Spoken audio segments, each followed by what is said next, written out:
Привет всем, друзья! Сегодня я начинаю рождественский и предновогодний цикл, в котором мы будем творить предметы декора, подарки и еще кучу разных интересностей на праздники.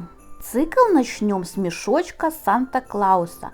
Такой мешочек просто чудесно смотрится под елкой, и в него без проблем влезет куча разных сладостей или же небольших подарков. Ну а чтобы ничего не пропустить, подписывайтесь на канал.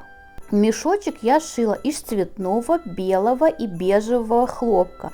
Также использовала красный бархат, белые акриловые нитки и белый искусственный мех. Выкройку рисовала на глаз, склеила 3 листа в формате А4 и поделила их на детали.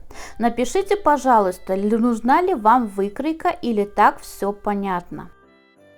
Бороду и край шапки буду шить из белого искусственного меха.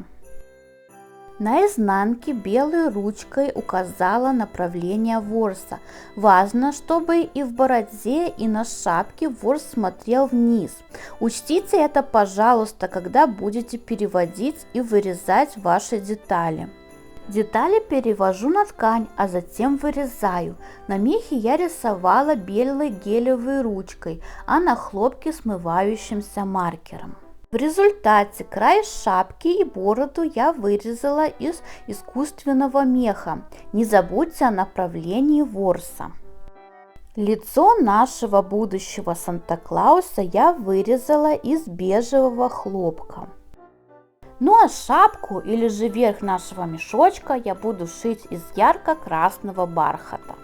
Вот таким образом наши детали должны будут крепиться между собой. Сначала я соединяю пушистый край шапки с остальной ее частью. Сначала все сметываю растворяющейся нитью, а затем прострачиваю на швейной машинке.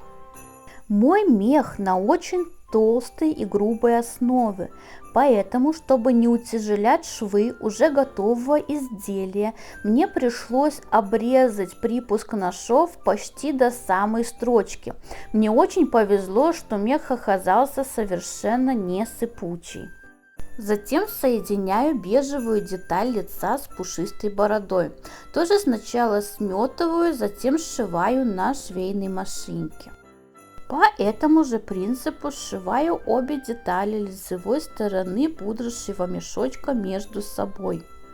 Напоминаю, что припуски на мехе нужно подрезать почти до самой строчки. Здесь я складываю бежевый хлопок вдвое и от руки смывающимся маркером рисую овал. Можете рисовать и круг, как вам больше нравится. Это будет носик нашего Деда Мороза.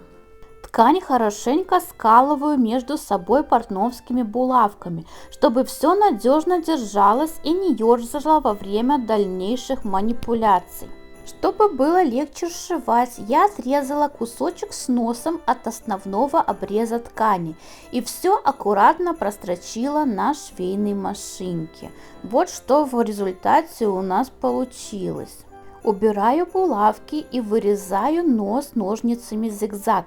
Если вы будете вырезать простыми ножницами, не забудьте сделать настечки, иначе после выворачивания останутся заломы. Я намеренно не оставила отверстия для выворачивания. Беру очень острые ножницы и на задней стороне носа делаю небольшой надрез. Именно через него я выворачиваю нос на лицевую сторону. Использую медицинский пинцет, чтобы облегчить себе работу.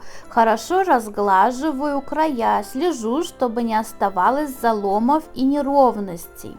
Перед набивкой я отутюжила нос, набиваю через то же отверстие в заднике. Набивать можно синтепоном или же с шерстью. В данном случае я использовала синтепон. Набиваю довольно плотно, но слежу, чтобы деталь оставалась плоской. Все. Все, отверстие мне больше не нужно, поэтому зашиваю его через край. Этой стороны носа не будет видно, поэтому не заморачиваюсь, шью как получится. Тут самое главное зашить крепко и надежно, чтобы шов точно не разошелся. Затем примеряю нос на лицо и прикрепляю его булавками, на мой взгляд, в самом удачном месте, чтобы деталь не ерзала во время пришивания. Переворачиваю деталь и начинаю пришивать нос. Ближе к центру делаю несколько стежков, стягаю в случайном порядке, стараюсь крепко и надежно прикрепить нос к лицу. Здесь очень хорошо использовать вощеную нить, она тонкая и прочная, и нос уже точно не оторвется. По периметру нос я прошила стежком назад иголка, чтобы нос с лицевой стороны выглядел аккуратно. Дальше беру хорошо заточенный карандаш, тонкую кисть, белый и черный акрил и приступаю к самой приятной части процесса. Буду рисовать лицо нашего будущего Санта-Клауса. Решила рисовать максимально просто и примитивно. Никаких деталей, тонов или полутонов. Такой стиль, на мой взгляд, лучше всего подходит для мешочка. Этот способ не требует никаких навыков в рисовании. Уверенно справится даже человек, ни разу не державший в руках кисти. Сначала наметила место будущих глазок, потом нарисовала бровки и теперь приступила к раскрашиванию. Глазницы Санты закрасила просто белым акрилом. На палитре смешала черный и белый акрил и обвела им периметр глаза. Этим же цветом подвела бровки.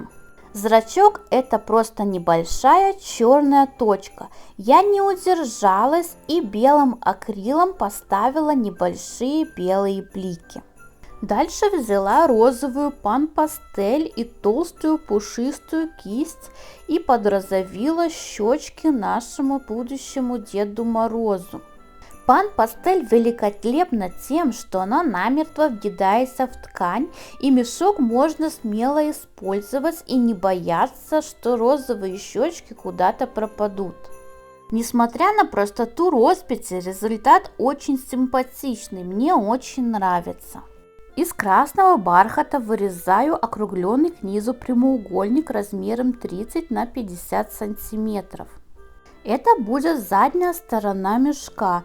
Скалываю обе детали лицевой стороной вовнутрь и прошиваю на швейной машинке. В одном из боков оставляю сантиметровое отверстие для шнурка. После того, как все детали прошиты на швейной машинке, не забудьте срезать припуск на мехе до самого шва. Помните, это нужно сделать на всех меховых деталях. Для подклада вырезаю два полосатых прямоугольника размеров 30 на 15 сантиметров и два белых прямоугольников размером 30 на 35 сантиметров. Белый прямоугольник нужно скруглить внизу. Для этого беру выкройку бороды, прилаживаю ее к нижнему краю и обвожу смывающимся маркером. Лишние уголки подрезаю ножницами. Дальше белый прямоугольник скалываю с полосатым и все прострачиваю.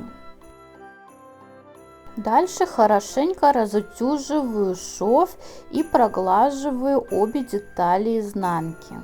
Детали слаживаю лицевой стороной вовнутрь и прошиваю на швейной машинке. Ну вот, подклад готов. На мой взгляд, получилось даже очень симпатично.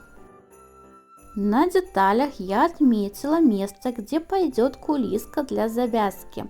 Она начинается 2 сантиметра от верхнего края мешка и ширина у нее 1 сантиметр. Далее нужно соединить подклад с лицевой стороной мешочка. Сначала я сметала обе половинки мешка, чтобы не забыть оставить отверстие для выворачивания, его я наметила маркером. И все прошила на швейной машинке, соответственно отверстие я оставила не зашитым. После того, как все вывернула, расправляю мешочек, вправляю подкладку вовнутрь, разглаживаю край. Отверстие для выворачивания мне больше не нужно, поэтому я его зашиваю. Шью красной ниткой потайным швом, очень маленькими и аккуратными стежками. Стараюсь, чтобы шов был как можно менее заметным. Я очень постаралась подобрать нитку в тон красного бархата, чтобы все было еще меньше заметно. В результате вот что у меня получилось. Сметочным швом я наметила место будущей кулиски. Обратите внимание, что в боковом шве есть отверстие для шнурка. По наметанной линии проложила 2 машинные строчки и готово, можно вставлять шнурок. Но сначала, чтобы было еще красивее, сделаю помпоны для завязок. Из плотного картона вырезала 2 круга с прорезью. Взяла белые акриловые нитки и намотала на эти кольца. Чем плотнее вы обмотаете эти кольца, тем больше и пушистее получится помпон. Мне хотелось пушистости, поэтому я не пожалела ниток. Дальше беру ту же акриловую нитку и осторожно, не спеша, начинаю заводить один ее край между кольцами, попутно раздвигая нитки на ребре тех же колец. Во время этого процесса не забывайте крепко держать свободный конец заводимой нитки. Так, не спеша, постепенно собираем и стягиваем все нитки в пушистый комочек. После того, как все нитки собраны, крепко стягиваю и затягиваю оба конца соединяющих нитки. Ура! Помпошка готов! Он получился слегка неровным, поэтому я обстригла выпирающиеся нитки ножницами. И чтобы стало еще красивее, все хорошенько расчесала пуходеркой. Вот такой миленький помпончик у меня получился. Для проекта мне будут нужны 2 помпона. Ну и завершающий этап. Беру красивый шнурок, булавку, ну и, конечно же, помпоны. Привязываю краешек шнурка к булавке и ввожу ее в боковое отверстие кулиски. Таким образом протягиваю шнурок вовнутрь мешка. Думаю, что такой метод уже много кому известен. У меня довольно широкий сантиметровый канал для шнурка. Ну а сам шнурок всего лишь 3 мм. Соответственно, все ввелось довольно-таки просто. Концы завязок украшаю пушистыми помпонами. Я просто привязала помпон к концу шнурка. Таким образом, закрепленный помпон прекрасно держится, а небольшой узелок хорошо прячется в белом пухе. Ну вот и все, милый и симпатичный мешочек готов. Можно его наполнять сладостями и подарками и прятать под пушистой елью. Моим детям в этом году Санта-Клаус обязательно принесет подарки в таких милых мешках. Подписывайтесь на мой канал и до новых встреч!